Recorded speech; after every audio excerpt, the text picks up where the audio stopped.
Shooter, are you ready? Stand by. First drill, first drill.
What's going on, everybody? Welcome back to One Grunt's Point of View.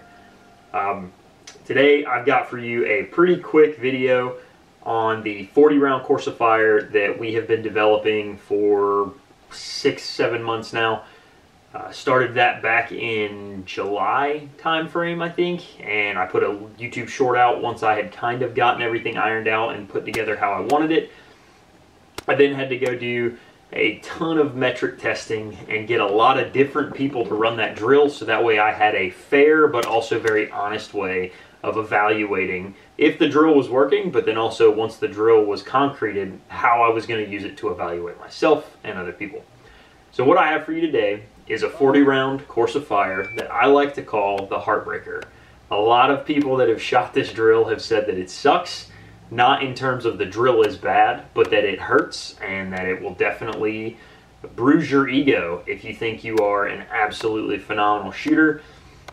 The time standards are a little tough, and there are par times. There's also a minimum requirement for a score that you have to get, and the drill involves a lot of cardio, so it tests your fitness as well as your ability to shoot on the clock and once your heart rate gets super high. So to start everything off, we'll talk about setup really quick. So I should be able to throw up like a picture of how the range is set up, and I'm gonna try to get this put onto a PDF or something and then attach it in a link. That way you guys can download this PDF and then use it to print it off. That way you can keep score and everything. Give me a little bit of time to get that done, but I should figure out a way to do that. Starting off, you're going to need 3 targets. I don't care if you use IPSCs or if you use the Walmart, paper targets with the black silhouette, or if you want to use like a, the Marine Corps ARQ targets or Marine Corps pistol qual targets. If you have, an abundance of zombie targets, whatever, you need a target that has a vital zone and a scoring zone for that vital zone. So IPSCs are pretty common. We've used IPSCs in the past. We mainly use the standing like threat targets just because I have an abundance of those laying around. So starting off, you are going to have 3 targets at about 5 meters dispersion in a straight line. You're going to need a 7-yard marker, a 10-yard marker, a 25-yard marker, and then a 50-yard marker. I suggest that you take a piece of cover or a car or maybe a VTAC barricade, a barrel, something.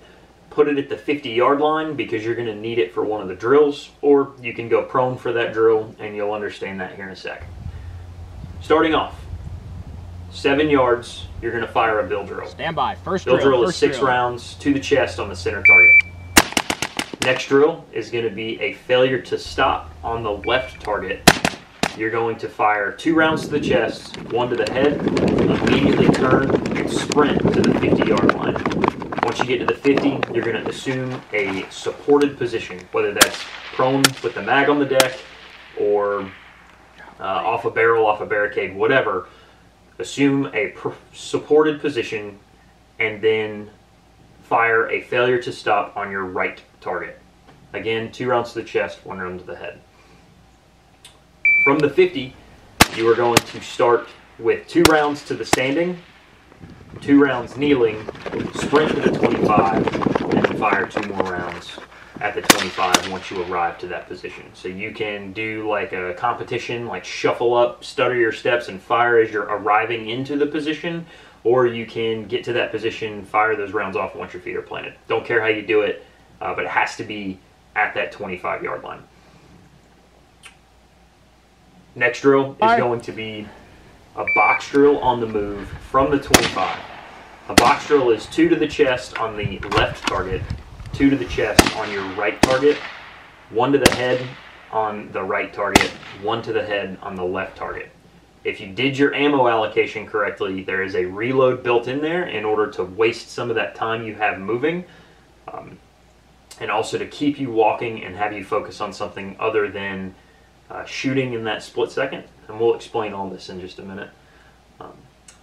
You have to complete that drill prior to getting to the 10-yard line. So you have 15 yards on the move to do a box drill and a speed reload that's gonna happen in there as long as you load your mags correctly. From there, you're going to walk down to the 7-yard line, and from the 7, you're gonna do a 5x5. So you're gonna do 5 rounds on the chest of the left target, 5 rounds in the chest on the right target.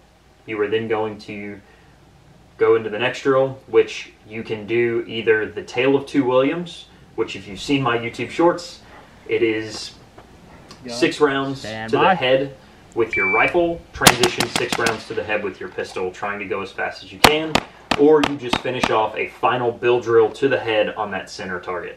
So either bill drill to the head, center target, or Tale of Two Williams to the head, center target. Talking about the purpose behind all of this.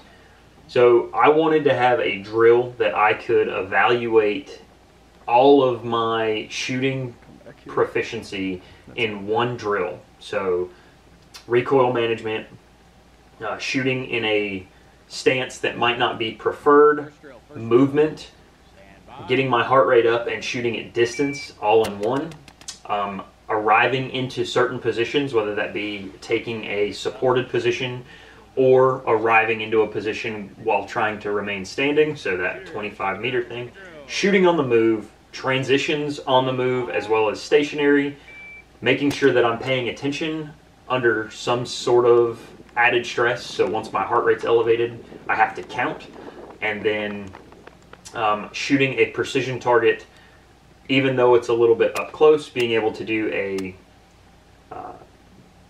rifle to pistol transition, as well as shooting a smaller target in a crunch time. All of that gets tested in this drill, okay? And I wanted to have a drill that not only was difficult, but was fun to shoot, and it was something that would be really good to evaluate myself and where I stand, because I do take these weird gaps in between going to the range and not being able to go to the range. But also I wanted to have a drill that let me evaluate equipment. So I do hope to be getting some stuff here to the channel pretty soon. I've been in contact with a few people. I have a couple of projects in the works. So hopefully I'll be able to get some stuff, and I'll be able to start running stuff through my evaluations, as well as giving you guys more content, which I have been severely lacking on, and I apologize. But this set of drills, you know, I think it really pushes you to a limit of, it's not just shooting at 7 yards, and it's not just, you know, laying in the prone at 100. Like, it requires you to do some moving around and get that heart rate up and kind of see where you're at. To me, it's a good cold start. So first thing you do when you get to the range, set it up, shoot it once, It allows you to figure out, okay, I need to focus on this today while I'm at the range, and then you take all of what you've got from that, and you know, move into specific hard skill type drills, like, you know, training for bill drills or training for recoil management, which is what bill drills are, but sometimes bill drills are more of a cadence thing rather than just the recoil management piece. You could be training for up drills. You could be like, I was struggling getting the gun up and getting on target quick. Like, that's something that you can evaluate with your timer and your first shot performance, things like that. But all of that culminates into giving you a very good idea of where you stand as a shooter in 40 rounds. Now, the reason I did 40 rounds is the majority of 5.56 that I have purchased, if I'm buying it by the boxes, it's 20 rounds in a box. And so 1 box per mag. I don't have to count the rounds as I put them in the mag. 1 box per mag, and I have the loadout for this drill. Very simple and very easy. I've also developed a spreadsheet that will come with the drill once I get it onto that PDF. So that way you can, you know, keep track of your times and do whatever you need to do on that piece of paper. Finally, I have my little cheat sheet here, which is written on the back of an envelope because I don't have paper in the gun room right now.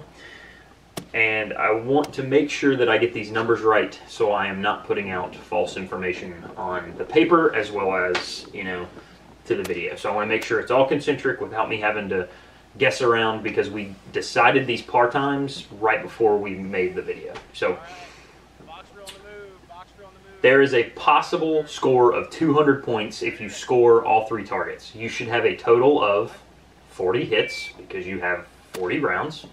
If you miss a single round, you immediately fail this entire drill. All of that was a waste. Do not miss. I don't care if there's a shot in the delta. That is not considered a miss. It's not a vital shot, but it's not a miss. But if you miss the paper entirely, you have failed the whole thing. So don't miss. So potential of 200 rounds to pass. If you are using a IPSC target or a target with a scoring zone or a vital zone with outside zones on top of that, the center vital zone or the A zone is worth 5 points.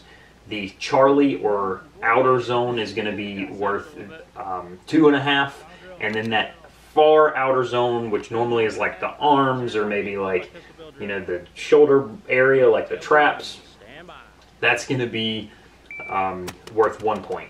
Like I said, a miss is immediate failure. Add all your points up. For you to pass the drill, you have to meet the par times, as well as you have to get a minimum score of 170, which is an 85%. You have to get 85% of the potential score in order to pass. Par times are as follows for each of the drills. For the first bill drill, it's going to be 2.25. Okay, very easy to get a 2.25 bill drill on an A zone. Your second par time is going to be 17 seconds. From failure to stop on the left target, sprint, failure to stop on the right. Cardio is very important, and you should definitely be working out and making sure that you can run, because you're always going to be moving with your gear if you ever actually need to do any of this stuff. Standing, kneeling, sprint is going to be 16 seconds. The box drill on the move is going to be 14.5 seconds. The 5x5 drill is 4.5 seconds, and then the final drill is either 2.25 again or 5 seconds flat for the, or actually no, I apologize, 5.5 seconds for the tail of 2 Williams. So being able to do a bill drill with your rifle, transition to bill drill pistol, I'm giving you 5.5 seconds. For some people that may not necessarily be super well versed, I don't want you rushing that part and, you know, cranking one into your leg, but I do want you to push to try to get your standards as high as they could be. With that being said, 40 rounds on the target. You need to have 11 rounds on the center target, 8 rounds on the outer targets, with a total of 40 rounds. That way you can score everything. So if you walk up and you count 8, 11, and 8, you've got all the rounds on there. Now it's time to score it and make sure that you have the appropriate number in order to pass, as long as all your times are good. So like I said, I really think this is a great drill. I hope you guys get out there and shoot it. Leave me a comment. Let me know if you actually do get a chance to get out there and run this drill. If you like it, let me know. If you hate it, let me know. It's called the Heartbreaker for a reason, so don't get mad at me. I have failed this drill multiple times, and it's meant to push you. Okay, it's meant to be like a kick in the nuts. Get out there, get your heart rate up, get the range day started right with a good little sprint, and then you move into whatever you need to move into after that. Like I said, things have been very different here with me. I have been well, I guess you could say I've been going through a lot. You can completely leave the video now because this is just kind of me talking. But a lot of stuff's happened in my personal life. The people that know me on a personal level outside of this channel know exactly what's happened. I'm not going to get into it because it's not that important. I'm doing my best to get out of the range more. I'm doing my best to make sure I don't have these huge gaps in content. I know that gets really frustrating for people that follow my channel and expect me to be putting out videos, and then I put out like a video saying like, hey, I'm going to put out a video on this thing, and then I never do. I'm working on it, I promise. It's just I have a lot of other things that are way more important than YouTube, and I'm trying my best to balance everything and make sure that I have time to do this, because I do enjoy making you guys videos and just being, some dude on the internet. I think it's kind of cool to have a YouTube channel and have a following. Even though it's not a lot of people, it's a lot for me, and it's been really humbling and cool to be able to stand here and bullshit in front of a camera. So I hope you guys enjoy this drill. I hope you guys enjoy all the videos that I've made, and I can't wait to make you guys some more stuff. I hope you stick around, because I'll be catching you in the next one. We'll see ya.